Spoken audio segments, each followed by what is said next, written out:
आसाम से इन्होंने सवाल पूछा है। भारत इलेक्ट्रॉनिक्स लिमिटेड पे अविनाश सर राय जानना चाहते हैं और इनके पास 280 के भाव पे ये शेयर पड़े हुए हैं और यहाँ पर फायदा भी इनको होता हुआ 280 की इनकी बाइंग है।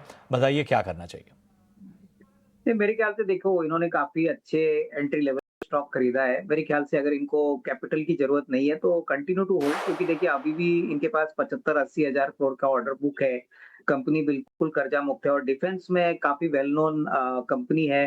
सरकारी कंपनी होने के कारण काफी सारा डिफेंस का बिजनेस इनको मिलता है और जिस प्रकार से डिफेंस में गवर्नमेंट का फोकस है, मेक इन इंडिया को गवर्नमेंट प्रमोट कर रही है, तो आने वाले 2 साल भी कंपनी के लिए काफी अच्छे रहेंगे।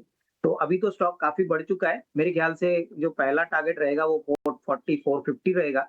तो मेरे ख्याल से तब तक होल्ड करें, उसके बाद थोड़ा-सा मुनाफा वसूल कर सकते हैं। बट मेरे ख्याल से अगर नजरिया साल डेढ़ साल का है तो इससे भी अच्छी प्राइस रिवॉर्ड और रिस्क रिवॉर्ड यहाँ से भी मिल सकता है।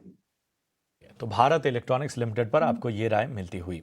चलिए, इतने ही सवालों को हम शामिल कर पाएंगे, लेकिन आप अपने सवाल हमें यूट्यूब पर भेजते रहिए।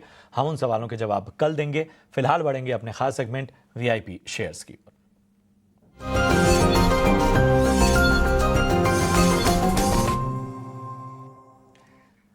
तो हरीश जी, सबसे पहले आप बताइए आपकी टॉप पिक आज के लिए।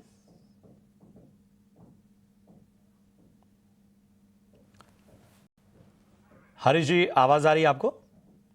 हाँ बिल्कुल प्रशांत जी जी, अपनी टॉपिक बताएं, वीआईपी पिक।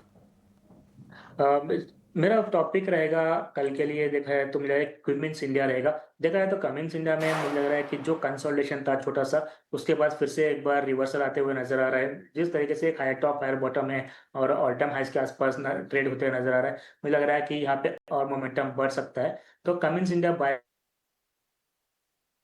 पर खरीदारी की सलाह 4600 के लक्ष्य के लिए 4350 का आपको स्टॉप लॉस लगाना है।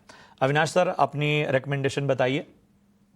इनफैक्ट प्रशांत, मेरे पास एक लार्ज कैप और एक मिड कैप स्टॉक है। लार्ज कैप में हमको महिंद्रा एंड महिंद्रा पसंद है। देखिए ये एक दिग्गज ऑटो प्लेयर है और पिछले साल करीबन 15,000 करोड़ का प्रॉफिट किया था। इस साल हमको लगता है कि 16,500 करोड़ का प्रॉफिट आएगा।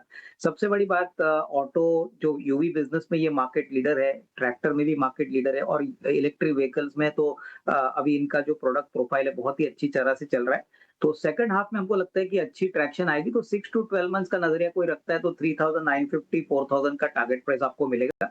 और दूसरा एक इंटरेस्टिंग बेट है मिड कैप में, जो वर्क स्पेसेस में काम करता है। कंपनी का नाम है ईएफसी। ये पुणे बेस्ड कंपनी है। पिछले साल इन्होंने 650 करोड़ पे 141 करोड़ का प्रॉफिट किया था। फर्स्ट 6 मंथ्स में ऑलरेडी 107 करोड़ का प्रॉफिट है, जो पिछले 6 मंथ्स में 53 करोड़ था।